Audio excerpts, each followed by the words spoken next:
The story begins with the Tax Collection Bureau at Seowon City Hall, where a worker named Sung-hee receives a call and is informed that they need to collect taxes out in the field. She informs her chief, Sung-il, and the team departs on their vehicle towards a factory with the departmental slogan, "We will chase you to the end and collect."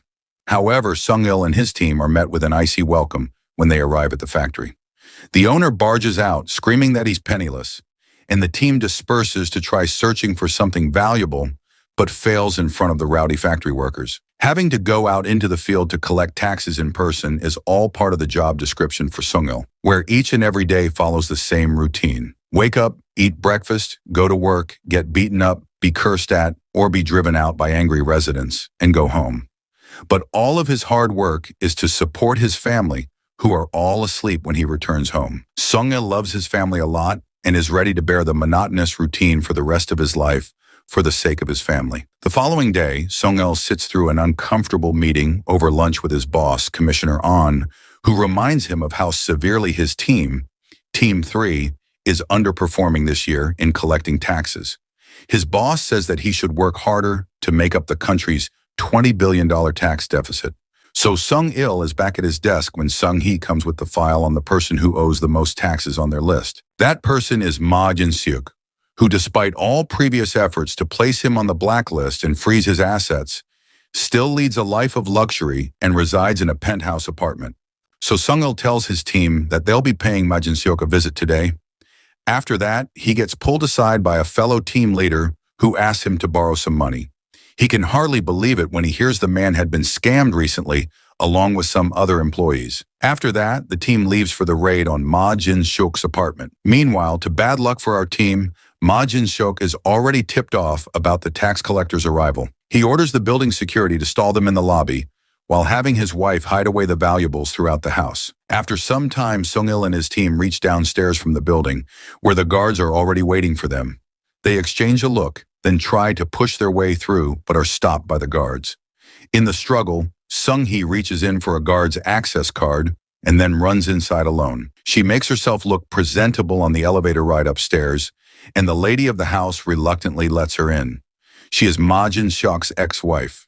Sung-hee notes how the couple still lives under one roof despite being divorced. She then reads out that her ex-husband currently owes 5.77 billion won in local and federal taxes. That's when the others arrive, and the team starts searching the place from top to bottom, discovering gold bars, luxury brand items, and cash under the cushions and mattress, inside the appliances, and every other nook and cranny. Meanwhile, Ma Jin-seok also arrives there, while the team is busy assessing all the valuables. He throws his ex-wife's phone into an expensive vase angrily for not picking up his call, and then points out to the team that it's illegal to search someone's home after sunset.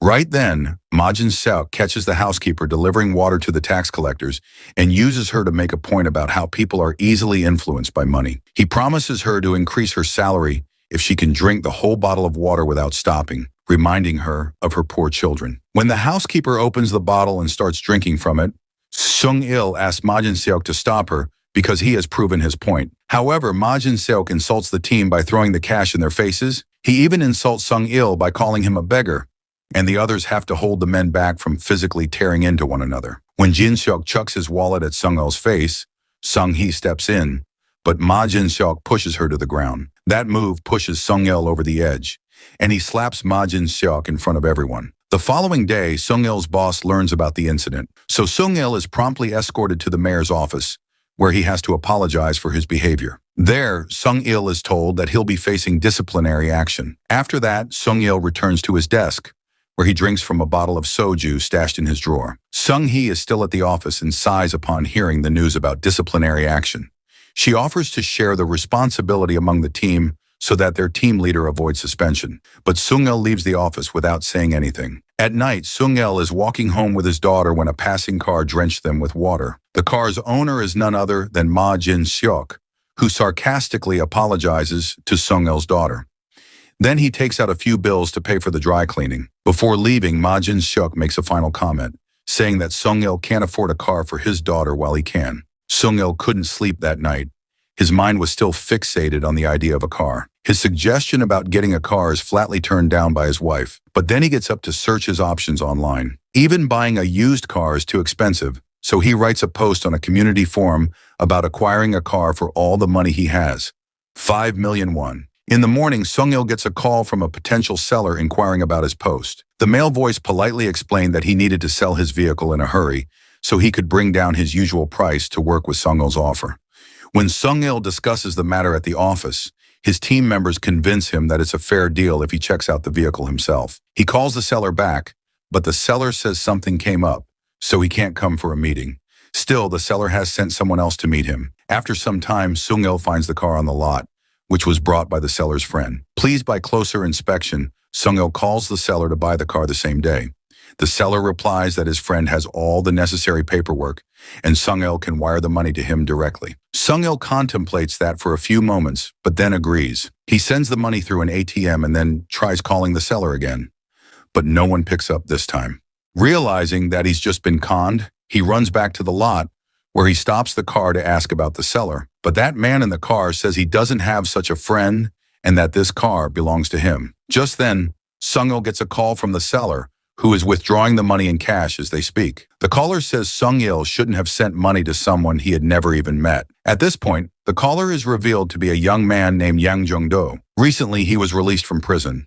He's given the keys to a fancy car once he exits the prison gates. There is a notebook and a bunch of cell phones already present in the car. Jung-do takes out the notebook and uses one of his many phones to call up his target, who is Sung-il's colleague. He pretends to be a bank employee offering a special promotion to his loan inquiry, which turns out to be a ploy ordered by Jung-do's ex-prison colleague. Section Chief Kang readily gives his personal information, and Jung-do uses that information to steal his money. He heads to the club, where he smiles at a pretty lady dancing. This is Ju Mi-ju, who seems to recognize him, and though he's happy to see her, she greets him with a slap across the cheek. Meanwhile, Sung-il is told that it would be virtually impossible to get his money back. He throws down the last 2 bills he has left, only to come back and retrieve them moments later. After that, Sung-il looks out into the lot in despair as Jung-do walks right up to him and asks if he has a lighter to burn his cigarette. The following day, Sung-il meets his detective friend, Park Daeok-bae, and narrates the whole scene that happened to him. Daeok-bae wonders if it could be the same guy who recently scammed several of Sung-il's co-workers. He offers to catch the guy as a favor to his friend and starts by getting the number Sung-il has for his scammer. Meanwhile, Jung-do visits his father, who happens to be in prison and whom he hasn't seen in 9 years. His father is completely unresponsive to Jung-do's caring questions, and he even leaves without uttering a single word from his mouth. Later, Jung-do gets a call and meets with Jae-sung, an undercover cop who is his father's close friend. Jae-sung asks what Jung-do is up to now that he's out of jail. Jung-do is vague, just saying that he's got something to finish up, and Jae-sung warns him not to keep in touch with any of his inmate friends. He tells Jung-do that he won't let him go if he catches Jung-do committing crimes again. The following day, when Sung-il is at work, a former co-worker comes in looking like a big businessman. Having heard that Sung-il punched the wealthy tax evader Ma Jin-seok, he's here to take Sung-il to lunch and offer advice. He says that Sung-il is like a worker ant who attacks the queen ant, trying to get the big payout when he could just go after the people who make less money. Sung-il doesn't agree with the man's take on how society should work, with the worker ants doing all the heavy lifting, while the queen ants, the rich people, are allowed to do what they want because they stimulate the economy. But he forgets all about that when he's led into a private dining room to find Ma Jin-seok waiting for them. Sung-il sits down reluctantly, but it gets worse as Jin-seok slides him the key to a new car. This is an obvious bribe to get Sung-il to let Jin-seok off the hook for his taxes. As both men watch him expectantly, Sung-il begins to laugh. He asks his old co-worker if Jin-seok is supposed to be one of those queen ants he was talking about. He rejects the offer and leaves the room immediately. His former co-worker chases him down, but Sung-il says this isn't right. He has no reason to eat with a man who has so much and doesn't pay his taxes. The other man urges him to just stay a little while, get a car out of the deal, and then let this whole thing go. But Sung-il doesn't agree with him at all and leaves immediately. Right then, he gets a call from his cop buddy Daeok-bae, who leads him to a room where a man tells him that the number Daeok-bae gave him was a burner phone registered under a foreigner's name. They gave Sung-il the address of the burner phone provider to look into. So he's taken to a filthy basement where scary-looking men are butchering meat with sharp tools. He tries to lie to their leader that he's a detective investigating a fraud case, but he's not fooling anyone. The men all laugh at his sloppy cover story, and the leader orders him to be taken out. But Sung-il angrily shakes the men off him and says he was trying to be polite. He is going to fight them now if they don't give him the information. Sung-il terrifies the men so badly that they hand over the information he wants with no more trouble. He heads back to Deokbae with the information, and Deokbae is amused by how brave Sung-il is feeling after his success. He tells Sung-il about a detective who's currently working on a case regarding people who buy and sell personal information. He found a strange file in one detective agency that belonged to a guy named No Jung-sik. All the detective knows is that No Jung-sik is in jail, and he asks for the information to be compiled and sent to him. Deokbae has the file now, and Sung-il is shocked to see his name among the list of people, as well as Ma Jin-seok's. Meanwhile, Young-do continues with his list of people whom he has to con money, and next up is someone named Cho Sang-jin, a former City Hall financial instructor. Young-do goes shopping for a nice suit, slicks up his hair, and dons a pair of glasses, effectively changing his whole look. Cho Sang-jin is the worst boss ever, as he berates his employees loudly and throws their work across the office. Apparently, his employee didn't cook the books to his satisfaction for a favored client, even though she tries to explain why any further effort would only get them flagged for an audit. But Cho Sang-jin gets distressingly personal with this female employee, crossing the line well into sexual harassment.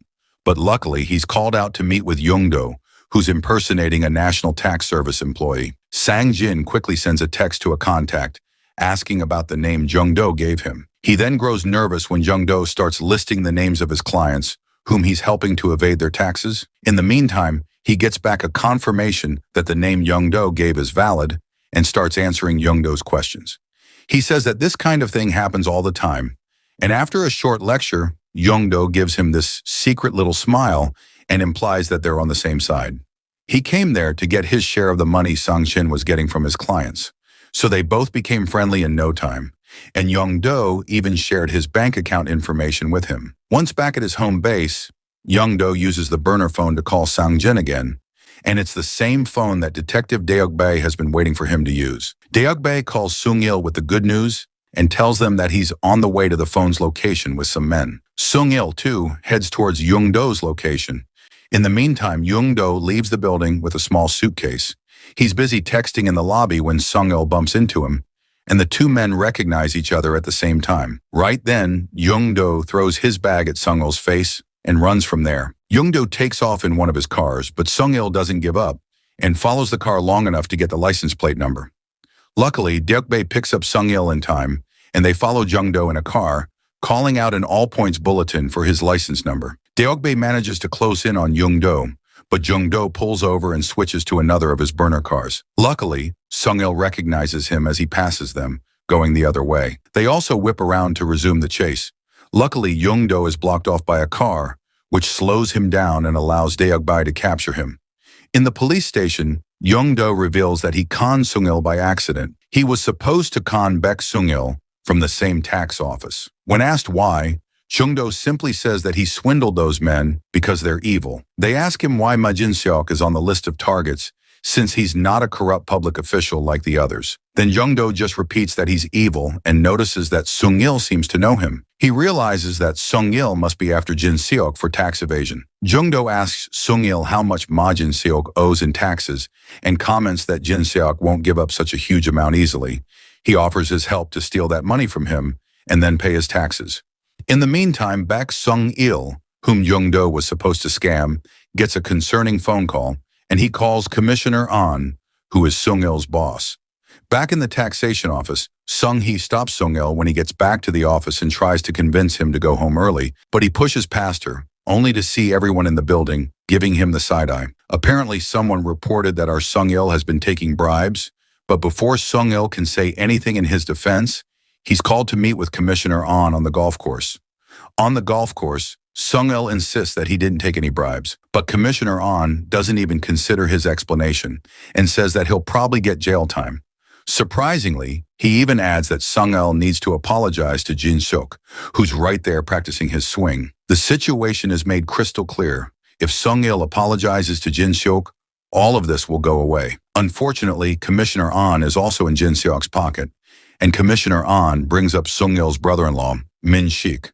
the one who died 6 years ago after extending his hands to a big fish for taxation.